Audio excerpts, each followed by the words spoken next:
അല്ല, BLO മരിച്ചതിനെക്കുറിച്ച് തിരഞ്ഞെടുപ്പ് കമ്മീഷനും സർക്കാരും ഗൗരവതരമായൊരു അന്വേഷണം നടത്തണം. കാരണം ആദ്യം വന്നിരിക്കുന്ന റിപ്പോർട്ട് അമിതമായ ജോലിഭാരമാണെന്നാണ്.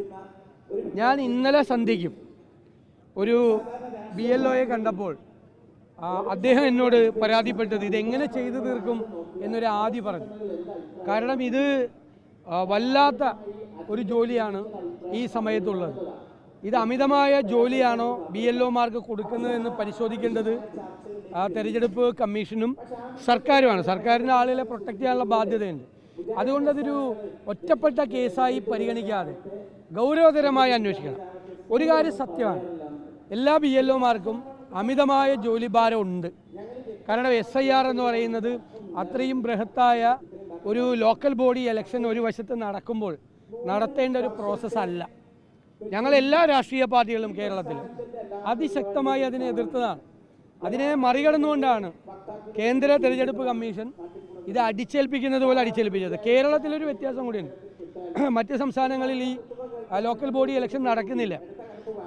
അസംബ്ലി ഇലക്ഷനേക്കാൾ വലിയ പ്രോസസ്സാണ് ലോക്കൽ ബോഡി ഇലക്ഷൻ. 23,000-ലധികം വാർഡുകളിലാണ് തെരഞ്ഞെടുപ്പ് നടക്കുന്നത്.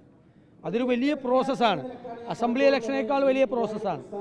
അപ്പോൾ അത് ഇവരെ കൊണ്ട് ചെയ്യാൻ പറ്റുമോ എന്നുള്ളത് ഒരു വലിയ വിഷയമാണ്.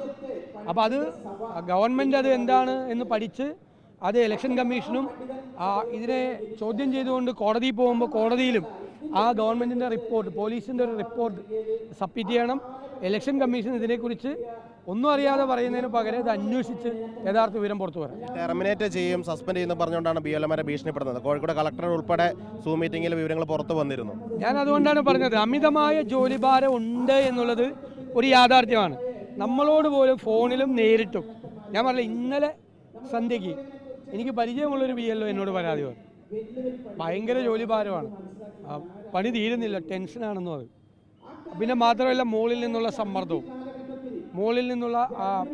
സമ്മർദ്ദവും ഇതാണ് ഇപ്പോൾ ഈ ആത്മഹത്യയ്ക്ക് വഴിവെച്ചതെന്ന് പറയുന്നത്. ഇനി അത്തരം സംഭവങ്ങൾ ഉണ്ടാകാതിരിക്കാൻ ശ്രദ്ധിക്കണം. ആരുടെയും മീതെ അങ്ങനെ ജോലി അടിച്ചേൽപ്പിക്കാൻ പറ്റില്ലല്ലോ, ചെയ്യാൻ പറ്റാത്തത്.